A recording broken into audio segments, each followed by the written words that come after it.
You are listening to Real Men Feel with Andy Grant. Real Men Feel encourages men to allow and express all of their emotions.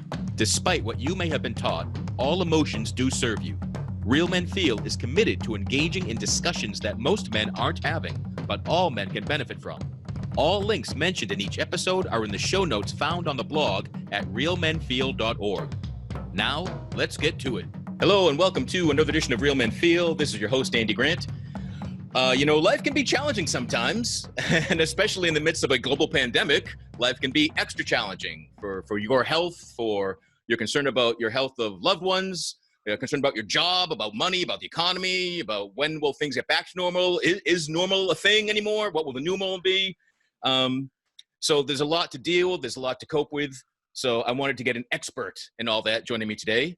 And I've got Johnny Crowder. He's a suicide and abuse survivor, a touring musician, writer, and the founder and CEO of Cope Notes, which is this really cool daily mental health support via text. So welcome to the show, Johnny.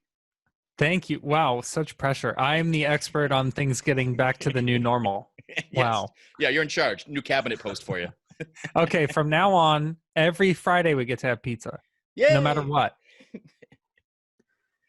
Cool, man. So how is the pandemic treating you? Are things tougher for you living wise through this? Has it been easier? What's been your experience so far? It's been, well, there's two answers, as a human and as a business owner. So, as a human, it's been pretty challenging because I can't lean on my normal coping mechanisms like going to the gym or playing basketball or going to concerts.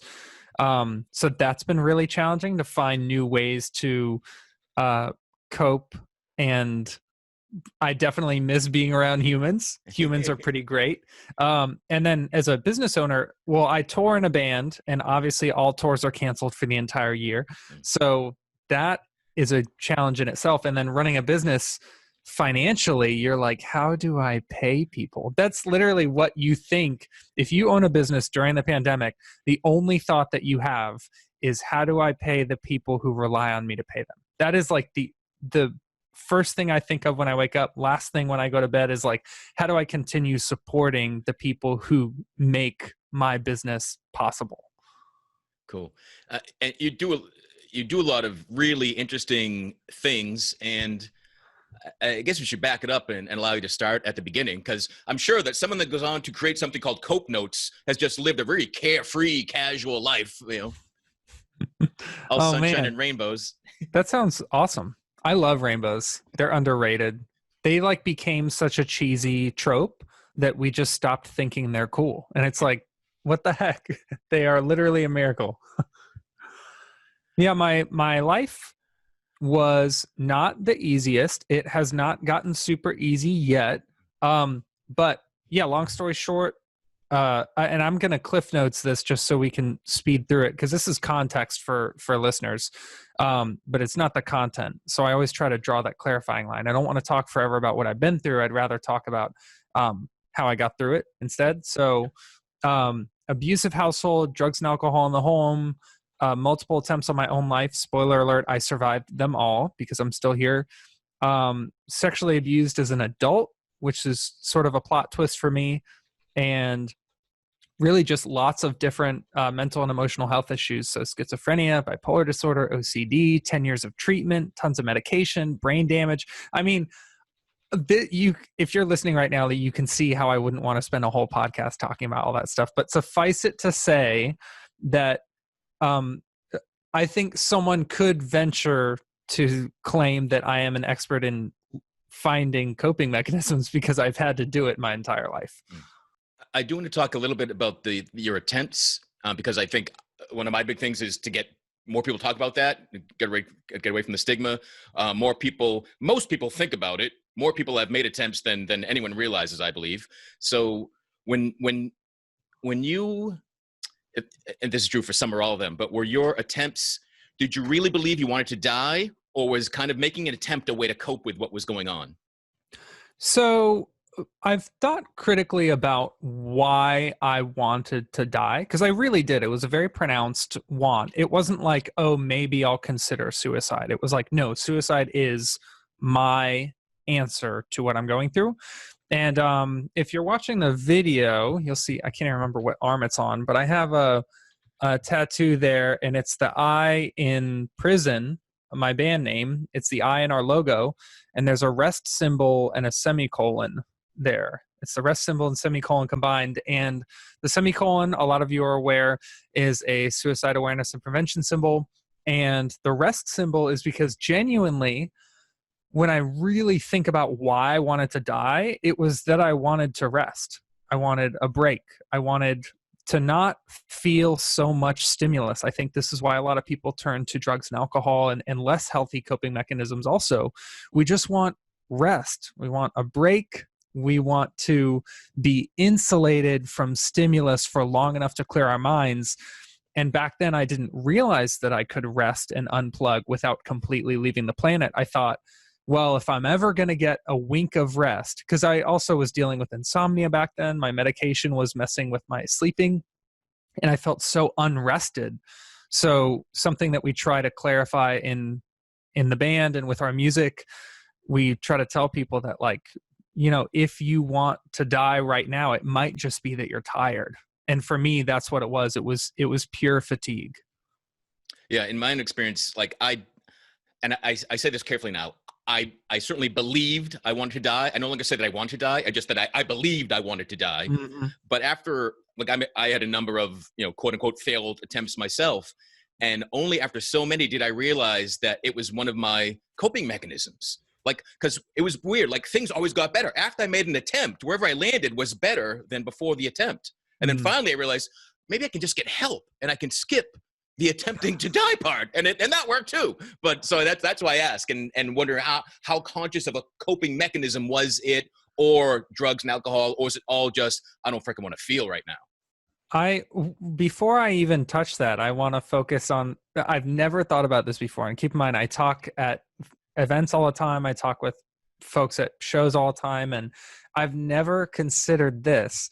The fact that we call someone surviving a suicide attempt a failed attempt is so backward. That is a success. That is a success. That's like so trippy. I need to chew on that and try to write something, because that's my way of trying to understand something is blank Word document, write it out, edit it until I understand what I'm trying to say. But I love that. I love that. And we're not supposed to use that term, but it's in my book and my story, because when I wanted to die and did not make it, I considered myself a failure. So I intentionally use that term, even though it's not, you know, it's not supposed to be helpful, whatever. But that's how I felt in those moments. But yeah. It totally is a success story. And just stick with this theme. Everything I used to blame and curse myself and whatever kept me alive, and the voice and everything I thought was weakness was my strength. So.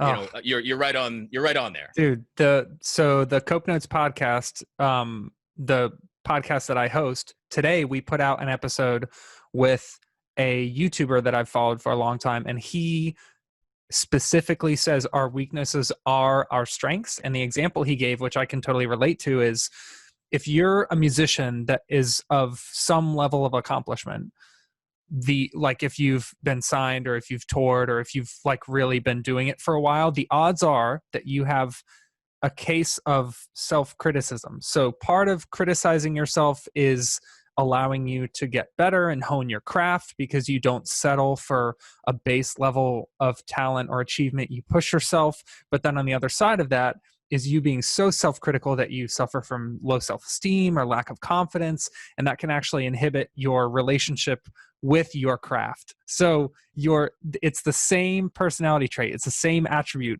has two, it has a positive and a negative, and it's really about us balancing it. So it was fascinating to not only just edit that episode about our strengths being our weaknesses, but then now you're reminding me how true it is, and hearing something from multiple angles just drills it into my head. Yeah, and I think that's true for everybody. That's why I haven't done just one episode on suicide awareness. Mm-hmm. And you know, I saw Louise Hay, the president of Hay House, speak a while ago, and she would say, you know, you're going to hear 10 people all say the same thing, but they'll say it a little bit different, and one of them is really going to connect with you, and that's what we want. So, I mean, because especially someone that's got a history of addiction, of depression, of anxiety, of any mental health challenges, we're dumb. Like, we don't get it the first time. We're slow learners. Like, again, it took me multiple failed attempts to realize maybe I don't have to attempt to kill myself. Maybe there's something better, right? So that's what I mean. And with all honesty and humility, yeah, we're human. Sometimes we're dumb, and we just stick to the thing we are used to sticking with, even if it doesn't serve us at all. Yeah, I think about self-harm as maybe the most backwards thing I ever turned to, because the idea that pain could help relieve pain makes so little sense in hindsight. At the moment, I think I was just trying to feel a sense of control over pain. But looking back, I'm like, what the heck? It's like, imagine, you know, in a movie when someone, they get their arm crushed by a boulder in a movie or whatever, and they have to like tie a tourniquet around the arm. They tie a tourniquet around the arm. They don't like kick the person in the head and be like, well, now focus on the pain in your head. Like, that doesn't help anybody. And I think that's what I was doing, was just trying to feel a different type of pain. And looking back, I'm like, how on earth did I think more pain was going to help alleviate the pain that I was feeling? And something I say on stage all the time on tour is, this world will hurt you enough. There are people out there who will hurt you, whether they mean to or not, maybe just out of sheer negligence. There are circumstances that will hurt you. There are acts of nature, like hurricanes and tornadoes and earthquakes. There is enough hazard out there to last you 100 lifetimes. So don't waste any of your time hurting yourself, because there's enough things trying to hurt you. If anything, you should be actively looking for ways to protect yourself. Yeah. Yeah. So you mentioned that it was a kind of a 10-year journey of growth and healing for yourself. I think it was 10 years in the sense that I was in treatment for 10 years, but I was exhibiting self-harm symptoms as a toddler.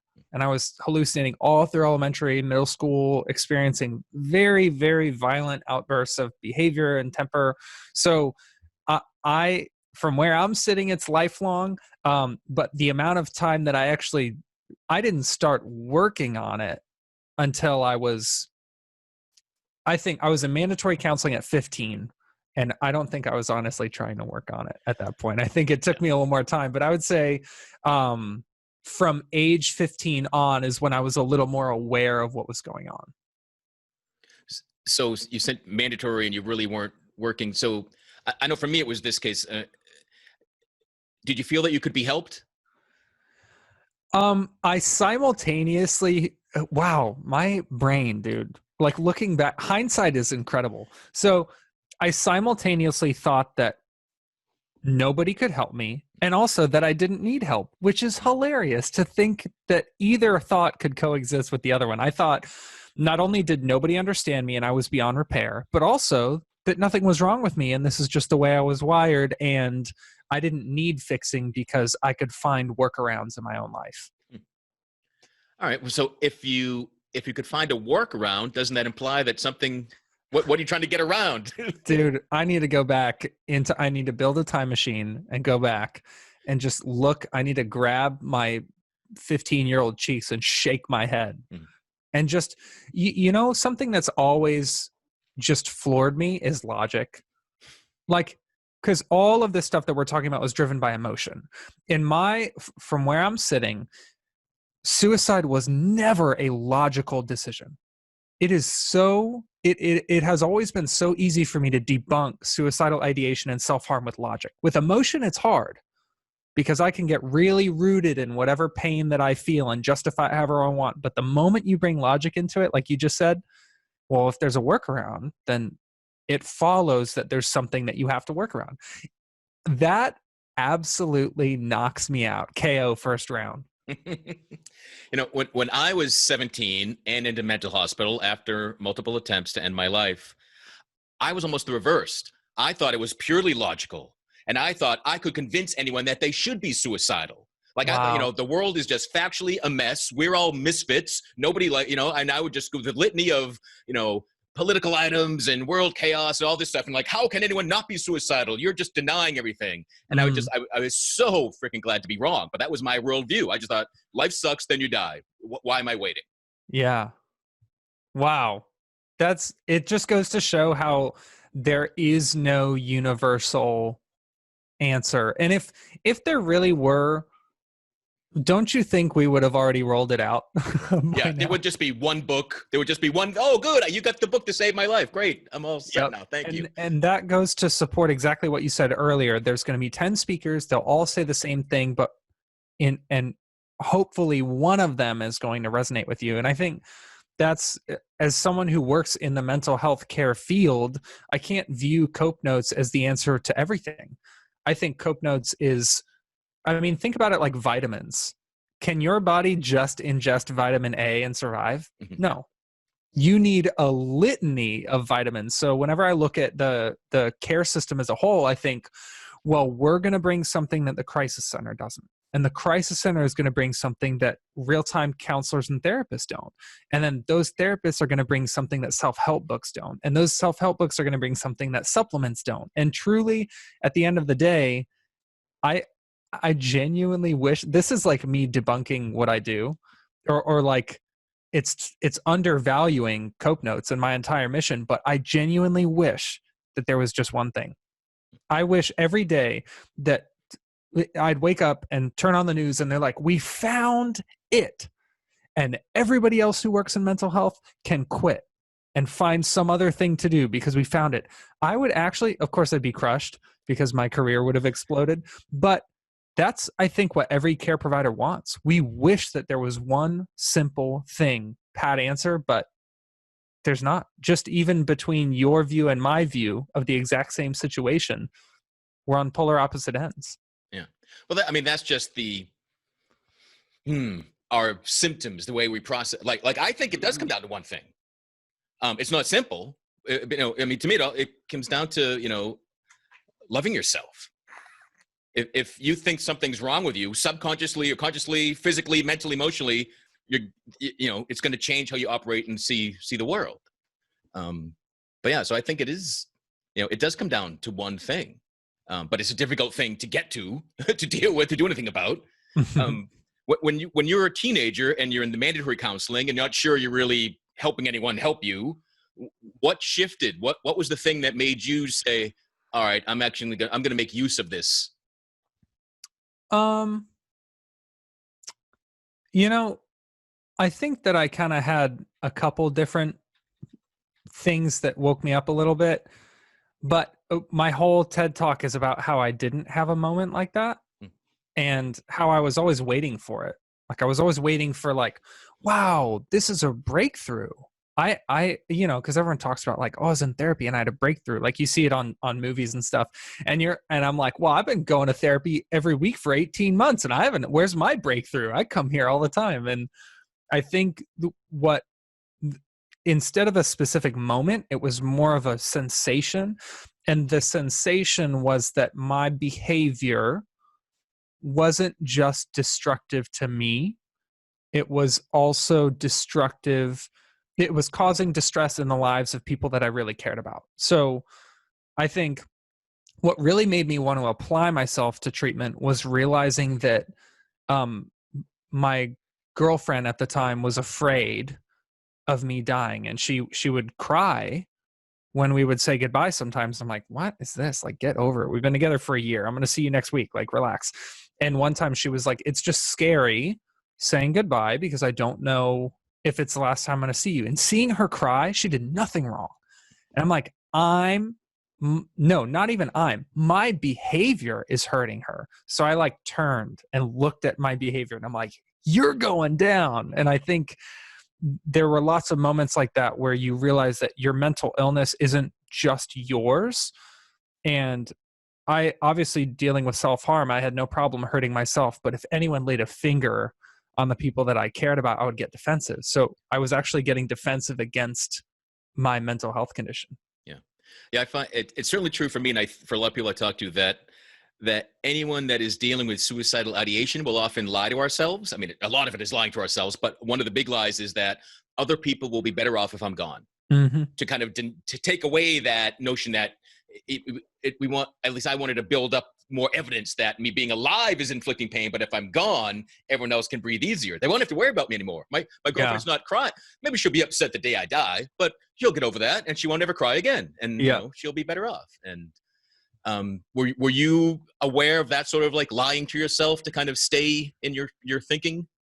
Yeah, I think I was always under the impression that things would be easier for the people I loved if I left. Like I was doing them a favor. And in a very bizarrely conceited way, I thought that I was like so kind for exiting people's lives. I thought, wow, I'm going to do everyone. This is going to be the greatest thing I ever did for the people I love is leave. And the idea that because it's selfishness masquerading as selflessness. I think at the time I was like, I'm so kind for lifting this burden off the people I love. And now I look back and I'm like, what the heck? I was like so convinced that everything was about me that I failed to understand the humanity of the people I loved. They weren't like characters in a movie. They were like real humans. Yeah, for a long time. So my suicide ideation, I can remember it as early as third grade, which tells me that it was even before that too. But I would often think like, well, it's just like I'm moving away. Like I've had friends move. It's just like if I die, I just moved. You won't see me again. Bye. Like why don't I really like? I'm like, what's the big deal? But it is a big deal. And you know, we all influence each other more than we realize. And it can be for the better. That doesn't have to be miserable, and you know, misery loves company, but so does love, joy, and happiness too. At what age did your music career start? Not the career, but when were you into music? Was that helpful at all times? Or yeah, when I was 7, well, when I was a kid, I would listen to like a little cassette player, and then eventually we got a Walkman and the freaking whole world changed. And I had a little SpongeBob CD case, I'm remembering now. But music was always a source of comfort for me. And I got my first FM stereo when I was 7, like a boombox. Yep. And then I got one of those Walmart First Act guitars when I was 8. I really started playing then.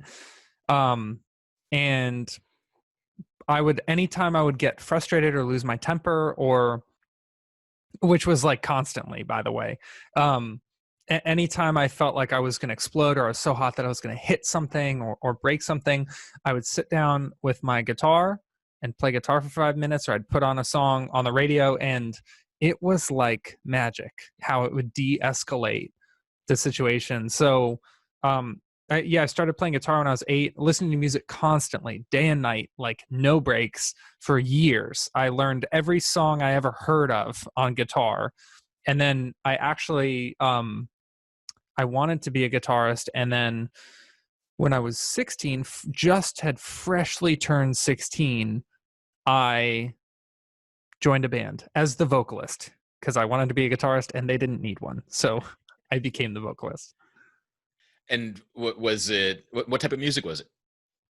It was metal for people who don't know metal. That's the easiest way to say it. And then for people who do know metal, it was like a Southern style metalcore. So it was like kind of August Burns Red, A Plea for Purging, like not super heavy, but very catchy metal. And aggressive.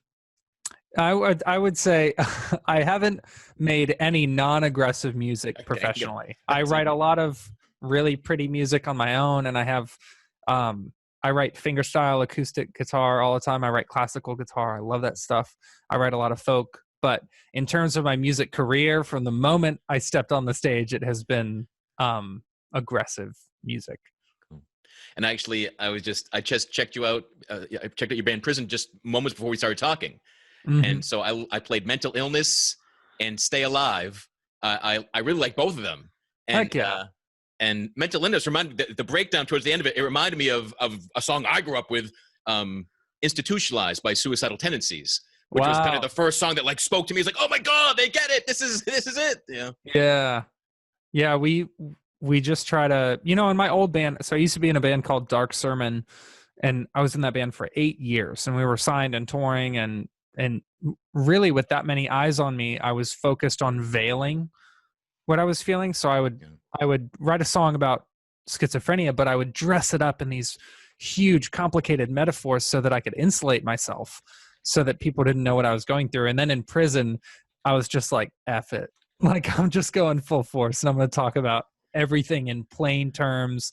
I'm going to be honest. And it's incredible to see how prison has impacted way more people than Dark Sermon ever did. And in just a couple years. And I think it's because of the honesty. Prison is unsigned.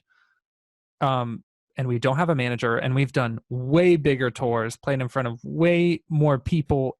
We've gotten way more streams, all of that stuff than Dark Sermon, even though Dark Sermon had all of these things helping us, like managers and labels. And I think that just goes to show that honesty impacts people more than anything. Yeah. I find time and time again that authenticity is magnetic. Like that's the charisma of a front man or of any entertainer, any creative expression. Authenticity, honesty, it lets people connect. And you being on stage doing anything and being open gives everyone watching you permission to be open in their lives too. Dude, permission. That's the key. Yeah. So in Dark Sermon, were you kind of, did other band members, did like support staff of the band, did they know these were your true feelings, or did they think, oh, you just like writing about these weird subjects? I like to think that I was pretty good at hiding it, but I remember talking to some friends just in the last couple of years, and I was kind of like, did you know what I was going through back then? Because I do a ton of advocacy now. So if you Google me, you can find out everything. And so I talked to one of my friends from back then, and I was like, were you even aware? And they were like, oh yeah, we all knew that you were going through it. We just never asked about it or tried to help because it was so weird to talk about. And I was like, wow, that is incredible. And it actually scares me, because how many people listening to this podcast right now has a friend or family member who they know is going through something really awful and just is paralyzed by inactivity? We're like, oh, we're not going to bring it up. We shouldn't say anything. And it's like, dude, you could save their life by asking them to come over and watch Family Feud and eat pizza. Like, you could literally save them. So looking back, I think that my band must have known, because how could you not? But at the time, I liked to think that I was so good at hiding it, like I was this master actor that could veil everything. But I don't think anyone is as good at acting as they think they are. What drove the hiding of it? What were you afraid of? Well, there's a sense of, I associated what I was experiencing with weakness. So I figured if I was really mentally strong, if I was really a man, then I wouldn't be struggling with, I wouldn't be crying. I wouldn't be depressed. I wouldn't be sad. I'm sad. I'm wimpy. I don't want to display that to the world. So what do? You got to get a bunch of tattoos. You got to wear clothing with pentagrams on it. You got to wear these big Doc Marten boots and have a big metal vest and work out a ton. And that was my way of showing other people how tough I was. Because what I wanted people to say, and this is not exciting to admit, but what I wanted people to say was, oh, he's so tough that he's probably not dealing with anything. I genuinely wanted to avert any sort of care or coddling or, oh, are you okay? I didn't want any of that, because it made me feel weak. But looking back, the biggest acts of strength I've ever made were seeking treatment and getting better, because it takes way more strength to fight the current and turn around than it does to just go with the flow. Yeah. I've said this often, that sometimes the bravest thing you can do is ask for help. Mm-hmm. And it will seem like the world is going to end. Uh, but ideally, all someone at the other end just goes, okay. And you're like, really? Like, what, Yep. you're not mad? I'm not in trouble? I'm not being outed? You're not taking, my man card away? Whatever the hell, the crazy thoughts are. And going back to asking, it doesn't take a lot. Just, how are you? Really? Right. That's the permission to openly and honestly answer. And you don't have to have answers. When I find when someone is going through shit, just someone willing to listen. Like you don't have to like tell me what to do. I'm not looking for advice, input, guidance, just like that another human being can stay in front of me and I can tell you how fucking god awful shitty I feel and that I think I want to die. And you just go, okay. I'm not leaving. I'm right here. Yep. Mm-hmm. Because I that was my biggest fear, that people found out how bad I felt. Everyone would just run away. They would just flee. Like, this guy's a fucking mess. I'm out of here. Yeah. My go-to phrase that I use when people share stuff like that with me is the thing that helped me a lot when I was going through it and people would say it. I would share this big awful thing about what I was going through or what I was feeling, and a friend of mine would say, "That's brutal." And I'd be like, "Yeah. Yeah.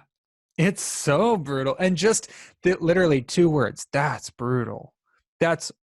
I literally in that moment felt that de-escalation, that like all of the wind that I was fighting against just ceased. And I was like, oh, yeah, you're not running. You're not going, oh, you poor baby. Is there anything I can do to help? Like, get your hands off me. Like what I really wanted was for someone else to understand that it was difficult.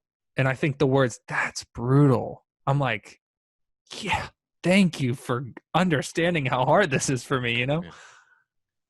Again, what made your shift from Dark Sermon, keeping it closed, from lying, thinking you're the world's greatest actor, to then deciding, you know what, I want to be open about this? What triggered that? There were a couple things. First was I was getting so deep in advocacy that it was affecting my career, where I would hide in the music world, but then I would go and speak at a conference about mental health. So like eventually those worlds were starting to collide, where I had actually, believe it or not, I had been denied jobs because people could just look up that I had survived rape and suicide, and they could read on my whole life story. I've been fired from jobs.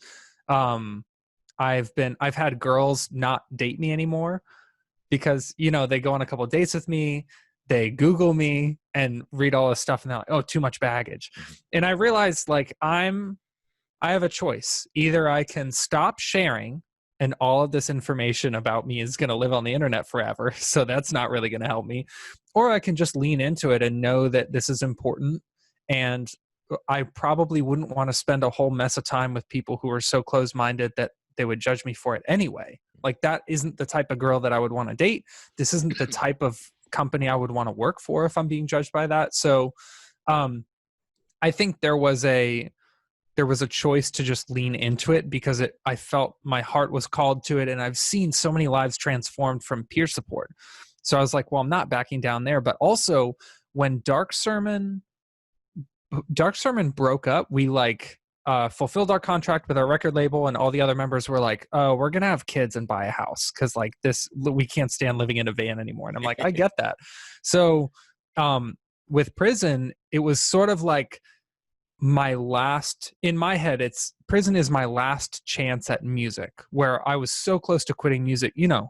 I didn't even get to be an adult yet. You're gone 3/4 of the year. You're missing funerals and weddings and birthdays, and your friends are buying houses and getting promotions and getting married. And I'm like, we played with Slipknot. It was only one show, but we did play with Slipknot. And they're like, who's Slipknot? And I'm like, oh, this sucks. So I think there was a sense of, I'm already this deep in music and I'm already this deep in advocacy, and these are the two things that I care about more than anything. So why on earth would I continue to try to keep them separate? So I'm amazed that as a musician, you were hiding and guarded and acting, and at the same time you were doing the advocacy. So what prompted the advocacy to begin with? So I taught improv comedy and performed improv comedy in high school and college, and then for several years after college. And we there was a member of the Orlando improv community who had died by suicide, and we put together a like all of the comedians in Orlando, like whether it's improv or sketch or stand up, we all put together this comedy festival, the Orlando Indie Comedy Festival, to raise money for a charity. And that charity happened to be the National Alliance on Mental Illness. And we presented them with this big novelty check. I think we only raised like $4 or $5 grand, and it took so much work. It was like such a complicated, huge thing. But tickets are like $10 or whatever. It's comedy, so we present them with this big novelty check, and this woman Rosemary Steinbach was on the stage. She was the president of NAMI Greater Orlando at the time, and she was like, "Thank you guys." And if you're not aware of what we do, which I was not, I was just like, "Okay, that's the charity that we're giving to." She was like, "If you're not aware of what we do a lot of mental health advocacy, and we go into schools and businesses, and even in individual people's families and friend groups, to speak about mental illness and how it affects people and the things that we can do to help." And she was kind of like, "If any of you are interested in being involved with something like that, if that's something that you're passionate about, just let me know." So this is like 2 a.m. downtown Orlando. And she walks out the back door with this big check. And so sleeveless shirt, covered in tattoos. I'm like 185 pounds of muscle. I was like huge. I might've been closer to 190 at the time, because I used to bodybuild. So I was like jacked, and I run this lady down in downtown Orlando. And I'm like, "What can I do to help? I live with mental illness right now.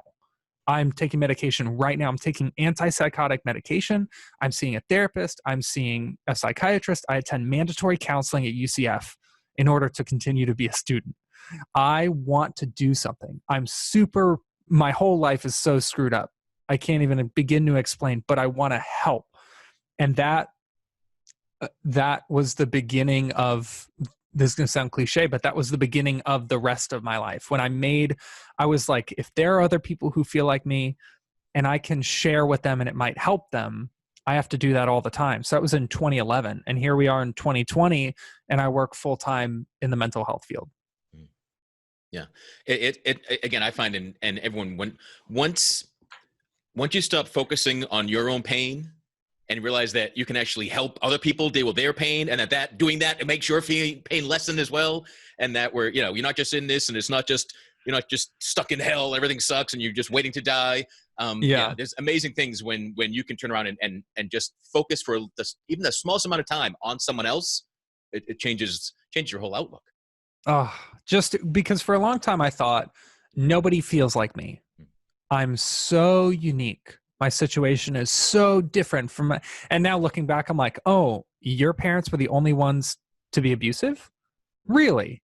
Well, let's pull up some stats. Oh, your parents were the only ones to get a divorce. Interesting. Oh, you were the only one to grow up in a low income household or to share a room with a sibling? Oh, okay. Well, why don't we just pull up some stats that show you that there are millions and millions of people that you probably see every day who feel just like you." And I think I wanted to cling to the idea that my pain was unique to me because I felt safe there. But the moment I started opening up to the idea that other people might have been in similar situations, maybe it's not exactly the same, but maybe they kind of get where I'm coming from and I kind of get where they're coming from. All of a sudden, I mean, think of it like acupuncture. If you lay on one needle, you're going to die. If you lay on 50,000 needles, for some reason, I guess it feels good. I'm scared to do it. But I think the same principle applies here. If you just are open to the idea that other people feel a similar pain, all of a sudden, it's not the universe or God punishing you. Yeah. All of a sudden, you're like, "Oh, maybe this is part of the human condition for a lot of people. And it's not that anyone singled me out to torture me. Maybe it's us, you know?" Cool. So I definitely want to get to Cope Notes. This is how you're really serving the most people. You're really scaling up your advocacy work with Cope Notes. So where did the idea of Cope Notes, where did that begin? So if you want the long version, definitely watch my TED Talk because that is 18 minutes of an explanation. The short version is I really wanted to build an advocacy tool um, that could do a better job than I could. So anyone who's tried to do anything is aware of the sheer unreliability of humans. Like we can't, dude, I can't set my mind to do crap. I'll be like, I'm going to exercise every single day this week. And then on Thursday it rains. And I'm like, well, all of a sudden that is broken. So I realize, especially through touring, that people wanted me to help them. And I thought, oh, no, no, no. Like I will help you a little bit, but I can't help you long term. Like I suck sometimes. Like I'm cranky or I'm hungry or I have to go to the bathroom or I miss your email or your message. Like I'm a human being and I am not reliable enough for you to put your hope into. So I think I wanted to build not only the tool that I needed, the tool that I was looking for, and something that was anonymous, something that was extremely low cost, something that was passive and interventional and preventative and really easy to understand and digest.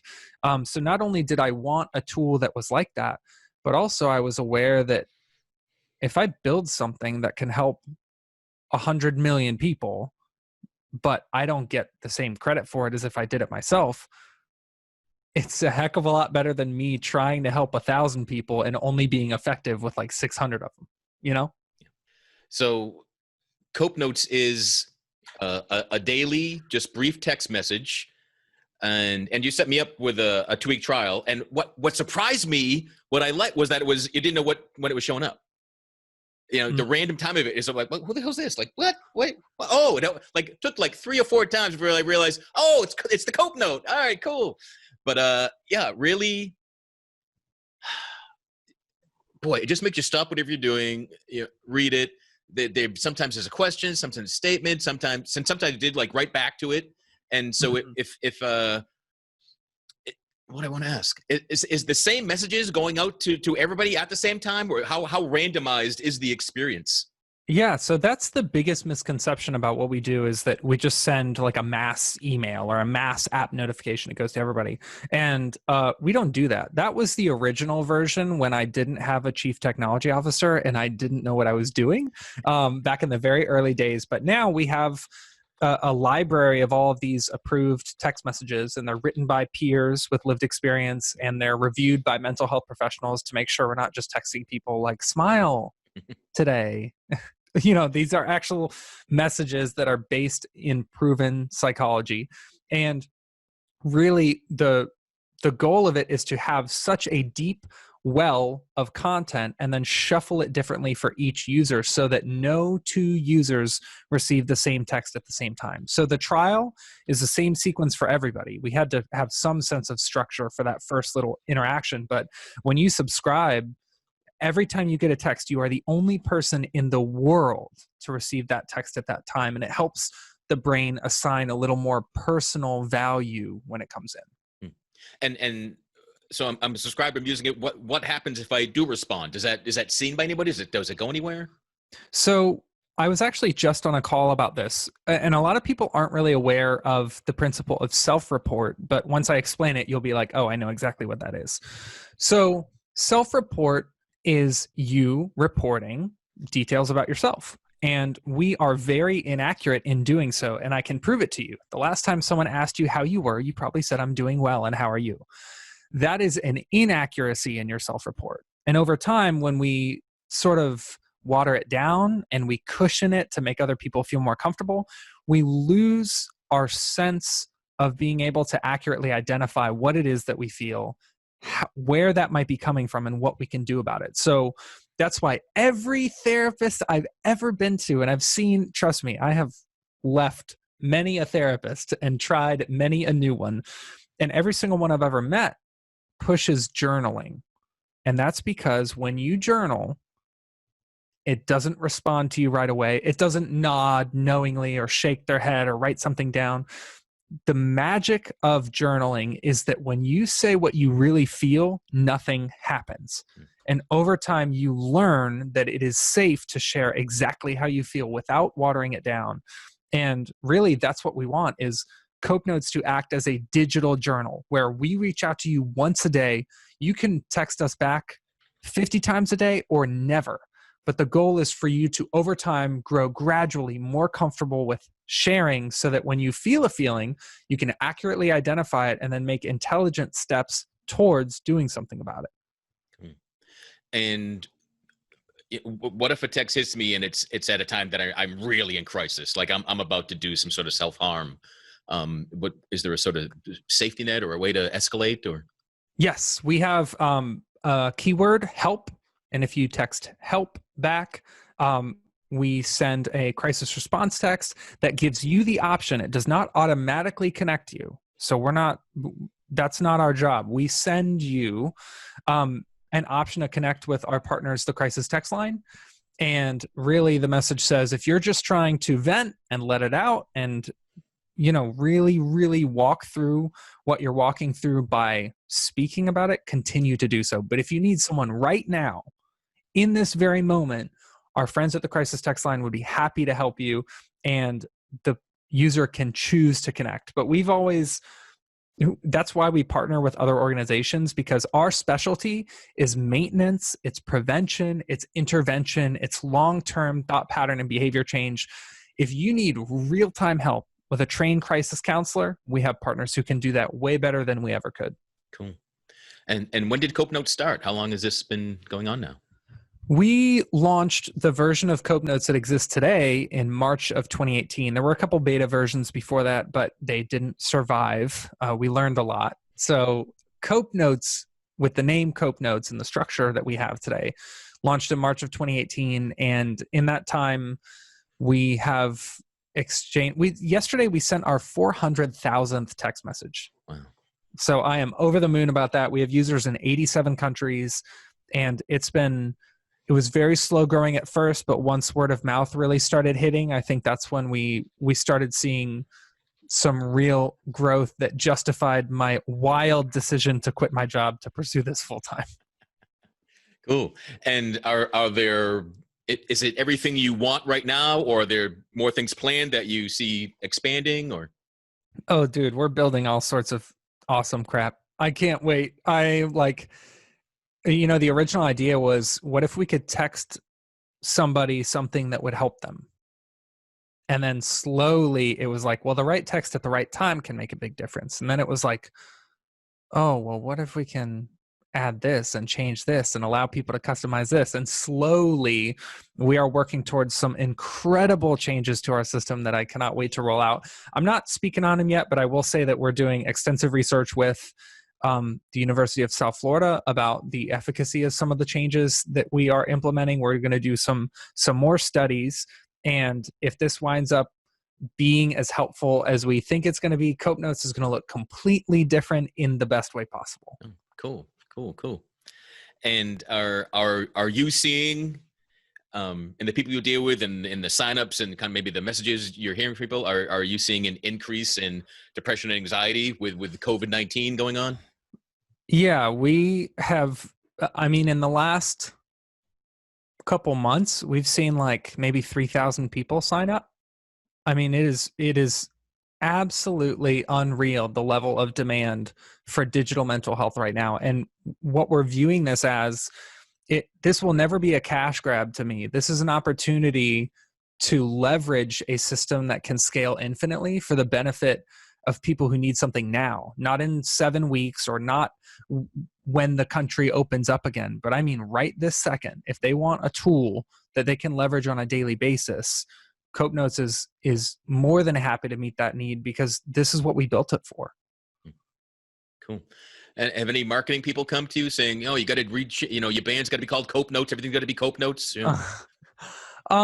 We have had a lot of people say that Cope Notes should be in certain marketplaces, but what they don't understand is how difficult it can be to break into those marketplaces. Like, oh, why doesn't Cope Notes just, why isn't it just a part of my insurance plan? It's like, well, we've been working towards that for 2 years and change, and it takes a long time. So if anyone's listening and does have connections in healthcare or in the school system or in business and like HR and wellness, I would love to talk to you, because it's like everyone's like, oh, have you ever considered just getting Walmart to give it to their employees? And it's like, well, freaking yeah, that would be wonderful. But how the heck do we make that happen, you know? Yeah.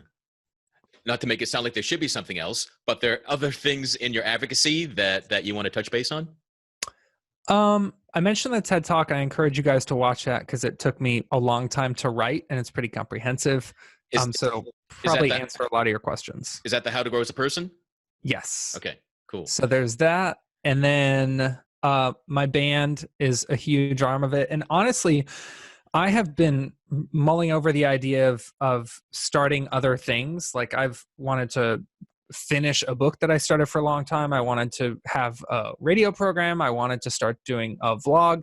And honestly, I realized that the more moving parts you add, the more complicated it can be for a user. So right now I'm sticking with Prison. Please listen to my band. Cope Notes. Please use the tool that I built for you. And then if you are a podcast person, I do run the Cope Notes podcast, and we talk about a lot of stuff like this and other stuff. So I encourage you to give that a listen. And if those 3 things do well enough, then hopefully I will not go start another thing. Cool. So is there one site where people can find all that, or what's the best way to track down all this info? I think the best thing you could do is go to copenotes.com. It is the single most straightforward thing. And if you live in America and you want to try Cope Notes for free, you can text the word COPE to the number 33222, and you can get 2 weeks free, and it won't auto charge you, and it's anonymous, so I won't know that you did it, so don't worry about it. And then if you live outside of the US, you can just go to copenotes.com and sign up there. Cool. And what about Prison? Do you have a website for Prison, or where can people check out the music? Spotify, YouTube, Apple Music, pretty much anywhere you look. I would recommend our new record, Still Alive. And we also just put out a live album just a couple weeks ago. So if you are missing concerts as much as we are, I would definitely check out that live album.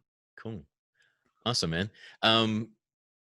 You've done a lot. You're still doing a lot. I just really want to say I appreciate you and all your the ways you're giving back and kind of stretching beyond yourself and stretching yourself. And it's both needed, sadly, and appreciated. Good. With everything you've done so far, does anything stand out the most to you as what you're proudest of? It's interesting. I don't know that I've ever thought of that.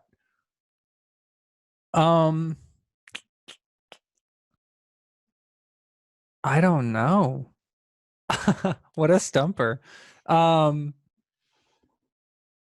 think of it on such a micro level that I don't even have a good answer for that. Honestly, I'm not gonna even be able to make one up. I think like anytime I get a message from somebody that, you know, the TED Talk helped them, or a certain record helped them, or Cope Notes has helped them, you know, overcome addiction or get out of an abusive relationship or whatever it is, I'm like, this is my why. So I think I jump from why to why, because this is really hard to do advocacy, and especially to do it full time, you sacrifice a lot. So I think I'm just, instead of having one crowning achievement, like, because the first thing that popped into my head was like the TED Talk. Like, well, that's like bucket list for me. But even right now, a few months after my TED Talk, like when I get a message from someone who says they're still alive on the planet because of something I said or did, I'm like, this is going to give me enough juice to get to the next moment where I get enough juice. It's very, very day to day for me. Well, might I suggest that it sounds like it's your impact. Yeah. That's what you're proudest of. Or at least that's what gives you the juice. Oh yeah, just hearing from people and knowing, like, it's easy. Anyone who is a caregiver or works in care or advocacy or is even kind to people can experience compassion fatigue, and that's something that I've struggled with a lot. And just having a reminder that, hey, all of this is worth it. All of your effort, all of your heartache, and your financial commitment and your time commitment. And I mean, these are my 20s. Like, of course I want to go buy a convertible Mustang and go date a bunch of people and hang out in Jamaica and just enjoy my 20s. I'm at fundraisers, and conferences, and I run a business from my bedroom, and it a lot of times can feel like maybe I'm missing out on the things that my friends are experiencing in their 20s, and they experience maybe a little more freedom. And then I get a message from someone that says, you saved my marriage. And I know that to not be true. I know that I didn't save their marriage because I don't know them. But to know that something I said or did influenced them saving their own marriage is enough for me to commit another day. Cool. And well, that brings up something else. In your current state of health and well-being, is it day to day? Is the suicide still lurking around in the back of your head, or? So I still experience a lot of symptoms of OCD, anxiety, PTSD, a few of those, bipolar. But I will say that probably the ones that I've made the most progress with are schizophrenia and my suicidal ideations, because my hallucinations are much more in control now. I almost never experience auditory or visual hallucinations, which were like some of my most pronounced symptoms for a long time. And as far as suicidal ideation, I think right now, with the world on fire, this is the worst time to leave it. Like, truly, every single day for the past few months has been really challenging, truly. But never once in the last few months or even the last couple of years have I considered suicide, because the way I see it, my life is the only thing I'll ever have. You don't own your car, even if you think you own it. You don't own your house, even if you think you own it. The only thing that you get in this life is your body, your life. So the idea that I would throw away the only thing that I've ever actually had right now seems so foreign to me, because it's my only asset. With so much lived experience, with all of your research and gathering and 400,000 text messages from Cope Notes, what do you wish more people knew? This is an easy one for me. I wish more people knew that every single person has a brain, and here's what I wish people knew. The famous statistic is 1 in 5 people experience a mental health condition right now. And the statistic that I wish everybody knew is, people say 1 in 5 experience mental illness, 5 in 5 experience mental health. So I wish that everyone knew that they are not exempt. Everyone listening to this podcast who thinks that they have it all figured out, everyone out in the world, our friends and family members and coworkers, I wish if I could download one thing into everyone's brain at the same time, and I only had one chance, it would be that nobody is exempt. Everybody has a brain. Everyone should focus on their mental and emotional health, no matter how they feel or how they think they feel. Mental health should be a priority for people who are healthy, people who are struggling, and everyone in between. I just wish everybody knew that their brain was just as important as everyone else's. Cool. Yeah, that's important. Yeah, and it can be slow to grasp that, to realize that. Yeah. Cool, man. Well, I appreciate your time today, and like I said, I'm a fan of everything you're doing. I come out officially. Cope Notes is cool as hell. Just in my week of seeing it so far, like I've learned things I didn't know about avocados, about a massage technique. So it's all really good information. And as of this morning, I'm officially a Prison fan. I'm gonna go listen to more of that. And everything we talked about. Visit realmenfeel.org for links to everything. For Cope Notes, for Prison, for the TED Talks. We'll have it all up there for all things Johnny. And yeah, man, just keep it going. Yes, sir. Yeah, you're doing great. Thank you for having Keep it up. It was a pleasure. And everyone listening, thanks for joining us. Wherever discovering Real Men Feel, give us a subscription, a share, a like, a review. Tell someone. Right back to your first Cope Note going, hey, I heard you on Real Men Feel. Whatever makes you feel good. That's really the message. And know that However weird life gets, you were made for it. So be good to yourself. Until next time, be well, everyone. Bye. Thank you for listening to Real Men Feel. Contact us at realmenfeel@gmail.com. Learn more about Andy Grant at theandygrant.com. Please subscribe to this podcast and leave a review on Apple Podcasts, Google Play, Spotify, TuneIn, or wherever you are discovering Real Men Feel.